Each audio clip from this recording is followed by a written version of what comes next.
Audio Jungle.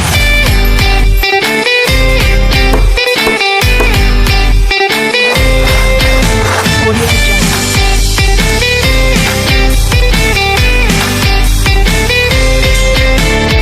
Assalamualaikum warahmatullahi wabarakatuh. Perkenalkan, nama saya Mahfudotin, Prodi Pendidikan Agama Islam, Sekolah Tinggi Ilmu Tarbiyah Al-Fatah, Lamongan. Video kali ini guna untuk memenuhi tugas mata kuliah Sejarah Pendidikan Islam yang diampu oleh Bapak Nurdi, SAG, MPD. Di video kali ini saya akan menjelaskan tentang pertumbuhan dan perkembangan pendidikan Islam pada masa Khulafaur Rasyidin.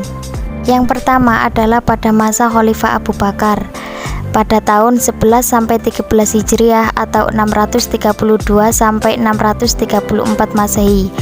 Khalifah Abu Bakar adalah khalifah Islam pertama yang dilantik oleh seluruh komunitas muslim sepeninggalan Nabi Muhammad, dan ia berjuang mengkonsolidasikan kekuatan Islam di Arabia. Ia adalah kalangan bangsawan Mekah yang kaya raya dan sebagai orang kedua yang memeluk Islam setelah Khadijah. Pendidikan pada masa Khalifah Abu Bakar dari segi materi pendidikan Islam terdiri dari pendidikan tauhid atau keimanan, akhlak, ibadah, kesehatan. Apa sih pendidikan keimanan itu? Yaitu menanamkan bahwa satu-satunya yang wajib disembah adalah Allah. Yang kedua yakni pendidikan akhlak, seperti adab, masuk rumah orang, sopan santun, bertetangga, bergaul dalam masyarakat, dan lain sebagainya. Pendidikan ibadah seperti pelaksanaan sholat, puasa, dan haji. Yang ketiga yaitu pendidikan kesehatan, seperti tentang kebersihan, gerak-gerik dalam sholat merupakan pendidikan untuk memperkuat jasmani dan rohani. Menurut Ahmad Salabi, lembaga untuk belajar membaca menulis ini disebut dengan kutab. Kutab merupakan lembaga pendidikan yang dibentuk setelah masjid. Selanjutnya, Asamah Hasan Fahmi mengatakan bahwa kutab didirikan oleh orang-orang Arab pada masa Abu Bakar. Pada masa Khalifah Umar ibnu Khattab pada tahun 13 sampai 23 Hijriah atau 634 sampai 644 Masehi. Umar ibnu Khattab adalah khalifah kedua dalam Islam, juga orang kedua dari kalangan Khulafaur Rasyidin. Ia merupakan satu di antara tokoh-tokoh besar dalam sejarah Islam. Ia terkenal dengan tekad dan kehendaknya yang sangat kuat, cekatan dan karakternya yang terus terang. Sebelum menjadi khalifah, ia dikenal sebagai pribadi yang keras dan tidak mengenal kompromi dan bahkan kejam. Di bawah pemerintahannya, Imperium Islam meluas dengan kecepatan yang luar biasa. Dapat dikatakan bahwa orang terbesar pengaruhnya setelah Nabi dalam pembentuk pemerintahan Islam dan menegaskan coraknya adalah Umar ibnu Khattab. Selanjutnya, pendidikan pada masa Khalifah Umar ibnu Khattab.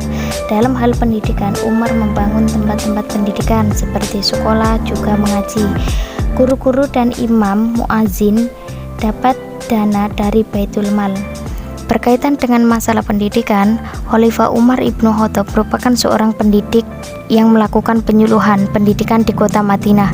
Beliau juga menerapkan pendidikan di masjid-masjid dan pasar-pasar, serta mengangkat guru-guru untuk tiap-tiap daerah yang ditaklukkan. Mereka bertugas mengajarkan isi Al-Quran, fikih, dan ajaran Islam lainnya kepada penduduk yang baru masuk Islam.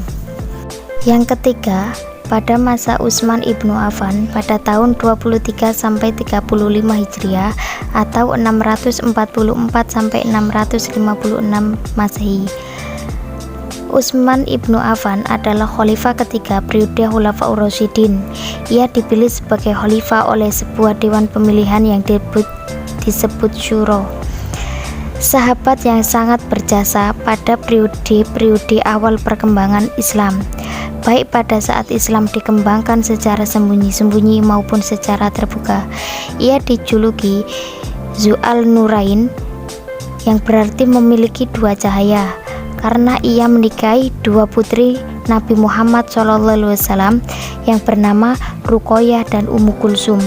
Selanjutnya, Pendidikan pada masa Utsman tidak hanya Al-Quran yang dipelajari, tetapi ilmu hadis dipelajari langsung dari para sahabat Rasul. Pada masa Utsman, dalam politik pemerintahannya banyak sekali kepentingan pribadi dari orang-orang terdekatnya.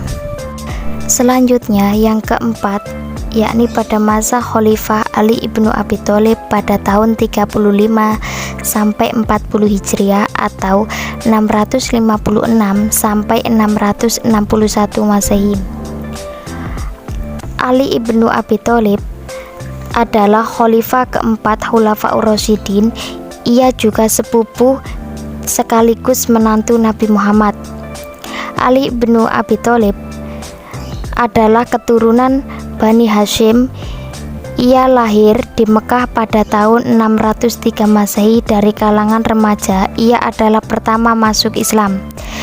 Nabi mengasuh Ali sejak usia 6 tahun dan pernah menyebutnya saudaraku dan ahli warisku.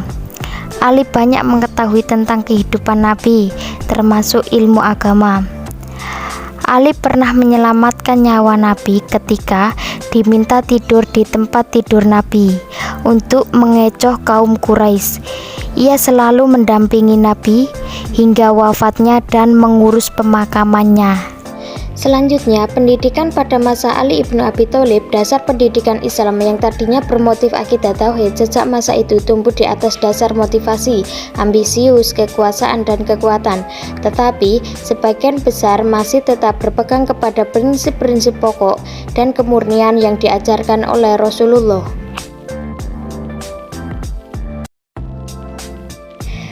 Pada masa keempat Khulafaur Rasyidin ini, kegiatan pendidikan banyak mengalami hambatan dari berbagai pihak yang berbeda-beda kepentingan. Maka menurut penulis yang terpenting adalah kembali memurnikan ketaatan, ikhlas semata-mata karena menjalankan agama sesuai dengan Quran Surat 98 Al-Bayyinah ayat 5. Semua peristiwa sejarah termasuk pendidikan Islam yang terjadi pada masa Khulafaur Rasyidin ini semoga menjadi pelajaran ibrah khususnya bagi umat Islam sesuai Quran Surat 12 ayat 111. Sesungguhnya pada kisah-kisah mereka itu terdapat pengajaran bagi orang-orang yang mempunyai akal. Sekian yang dapat saya sampaikan, kurang lebihnya mohon maaf. Jika ada yang ingin ditanyakan, mari kita bahas pada sesi tanya jawab. Sekian dari saya, terima kasih. Wassalamualaikum warahmatullahi wabarakatuh.